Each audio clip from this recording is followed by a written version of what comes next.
how to lead life with your wives also. Hope that answers the question. If you have any counter question, you're most welcome, brother. Yes, actually 2 points on that. Primarily, the first thing that you said is a daraba, which means basically tapping. And as I understand from the Hans Word Dictionary, it comes from the word idrib. And now, if you look at it, the Arabic word is used in 2 ways.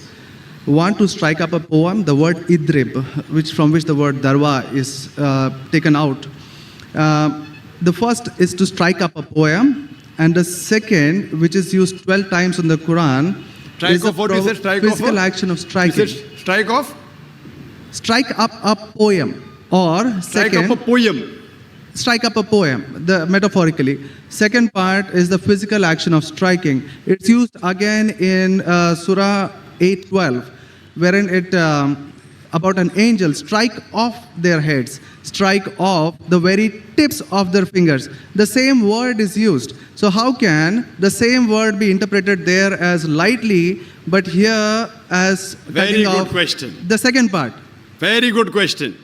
Very good question. The second part is that if we come back to Sahih Bukhari, volume 7, number 715, again, the respectable, I truly mean that, respectable woman Aisha, a great scholar, I read about her, narrated, Aisha said that a lady came wearing a green veil and complained to her, that is Aisha, and showed her a green spot on her skin caused by beating.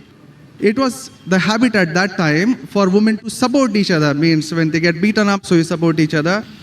So when Allah's messenger came, Aisha said, I have not seen any woman suffering as much as a believing woman. Look, her skin is greener than her clothes. That was my second part. As for second part, I'll answer first, and first part, I'll answer second. No problem. She's complaining to the Prophet that somebody has done injustice to her. It doesn't end saying the Prophet agreed with it. If someone has the injustice, read ahead in some other hadith, the Prophet may have done justice to her. It doesn't say that someone beat her and the Prophet agreed with it. Correct? She's just reporting that maybe there is injustice done to a woman. That's it. The moment she's complaining means she's disagreeing with it. She didn't say, Prophet, I heard a very good thing I saw, that the woman was beaten up.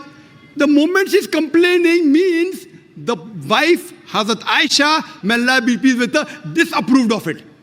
So the lesson we get from this is, no one should beat the woman such a way that she becomes green. But sir, see, the exact statement she makes is that I have not seen any woman, that's Aisha herself, it's not my interpretation, I have not seen any woman suffering as much as the believing woman. So we see at the time of Muhammad that women were really in very, very bad shape, even though... You know there are hadiths saying, I have not seen a person, a believing person like Hazrat Bilal suffering. What was he suffering from? His master tortured him and said, don't say there's one God and I will leave you. Hazrat Bilal, may Allah be pleased with him, on that death stone, he's agreed to die. He will say, I will not denounce Allah. I will keep on saying, La ilaha illallah Muhammad Rasulullah. There is no God but Allah and Prophet Muhammad is a messenger. He's taking the pain. That means if I say Hazrat Bilal is a believer who is being tortured, that does not mean that what act that being done on Hazrat Bilal, may Allah be pleased with him, is right. It is wrong. But he's a believer who's taking the pain. In this context, we have to see the context and go to the Shara.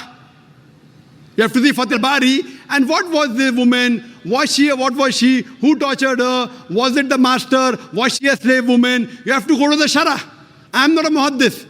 I'm telling you what the answer can be. You have to go to the Shara and find out.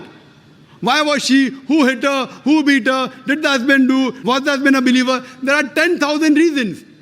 But just sir, because... excuse me, in Mishkat al-Masadi, Brother Shekhar, volume 2. Brother Shekhar, yes. What I would like you to do, there are so many people waiting at all the mics. Precisely, concisely, I would like you to put your question in a few words and then close. Because you got such a big sheaf of papers, there are many people I see waiting with small slips or something. Question. So we cannot allow this whole thing to go on. This is not a debate session. It's a question and answer session. I want you to put your question in the next 4 sentences. Let Dr. Zakir answer so that all the many ladies standing there here also get a chance. We have exactly 1 hour, 12 minutes left. We have occupied 20 minutes already. Brother, Initially, you asked 2 questions answered. You said, I want a counter. What counter you gave? In the counter, you're asking 1 more question. I don't mind answering your 100 questions, but in this rule, 1 question at a time, go behind the queue, no problem. You ask 2 questions, give the answer. You said, I want a counter question. With the counter question, you're asking 1 more question. So, I'm very kind. I don't mind. I would love. After finishing, you can come in the cabin. And inshallah, I will answer all your questions. I want to ask you, after I answer your question, what will you do? Will you believe in the religion Hazrat Aisha believed? Yes or no? I yet have to answer your counter question. Well, it's not just this 1 point. There are many, many more. I'll answer inshallah all. How many are there? 10, 20, 50, 100? How many? Well, we can sit on that. How many approximately? Well, there are many more. I've not How really many? counted 10, 20, 100, 1,000, 10,000? How many do you have now in your mind? Well, I do have. How many? 10, 20, 30? How many? Yeah, probably quite a few. Maybe, Quite a few is how much? 5 or 10? Approximately. I don't know, maybe 100 questions. 100 questions you have?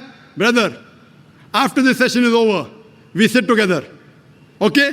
Write down all the 100 questions. Inshallah. Inshallah. I will try and answer everyone.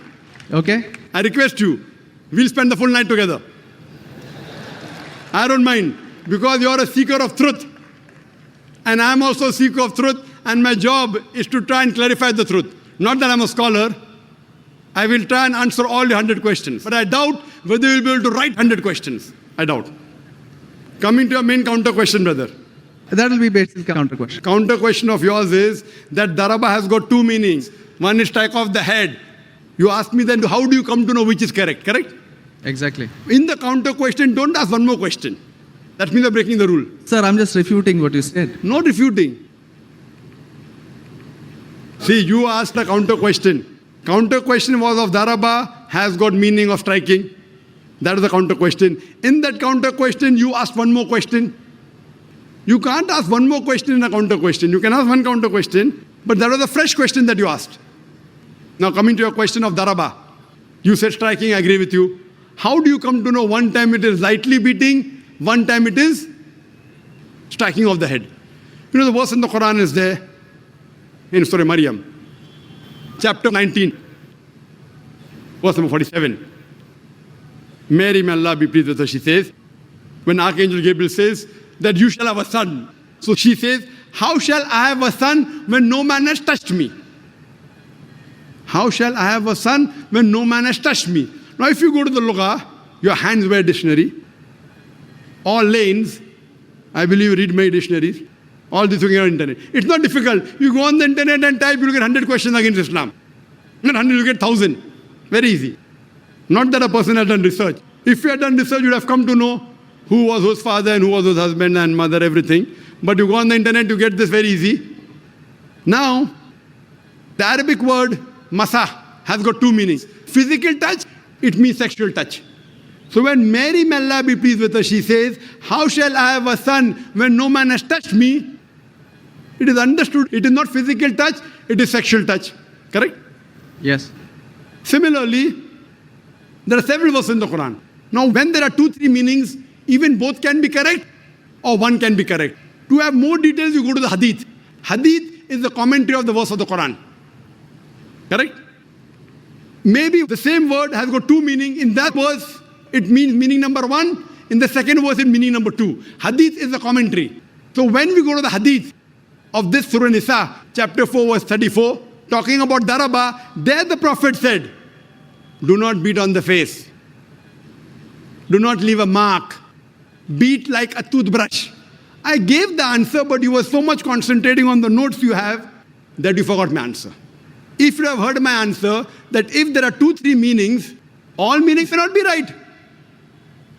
Maybe 1 is right, maybe 2 are right, maybe all 3 are right. Therefore, you have to go back to the Prophet. The Quran says, Atiullah, Atiur Rasul. Obey Allah and obey the Messenger. So when there are 2, 3 meanings, you have to go to the hadith and find out what did the Prophet mean by that word. So there when it says strikes off the head, it means strikes off. Here it means strike lightly. So therefore, if you know the supplement to the commentary of the Quran, it's the hadith. Without the authentic hadith, you cannot understand Islam. So a prophet said, it means beat lightly, like beating with a toothbrush, don't beat on the face, don't leave a mark on the body. So these are the guidance given by Rasul. Therefore, it is obligatory that besides the Quran, you have to follow the authentic hadith. Hope that answers the question. And inshallah, I'll wait for you after 10 o'clock in the speaker's lounge, inshallah. Yes, Brother Shekhar? Thank you. And I'll be since you there. have 2 daughters, you said you have 2 daughters and you want, sorry? And one son. The son, there's no hadith saying the son will take you to Jannah here. Yeah. If he becomes the pious son, and if he prays for you, inshallah, even he will be a path to Jannah. What I want to see to it that besides good deeds, you even have faith. Faith is one of the important criteria to go to Jannah. And since you have an urge to go to Jannah, to paradise, inshallah, I pray to Allah subhanahu wa ta'ala, may He make me the zarya, the pathway to take you to Jannah, inshallah.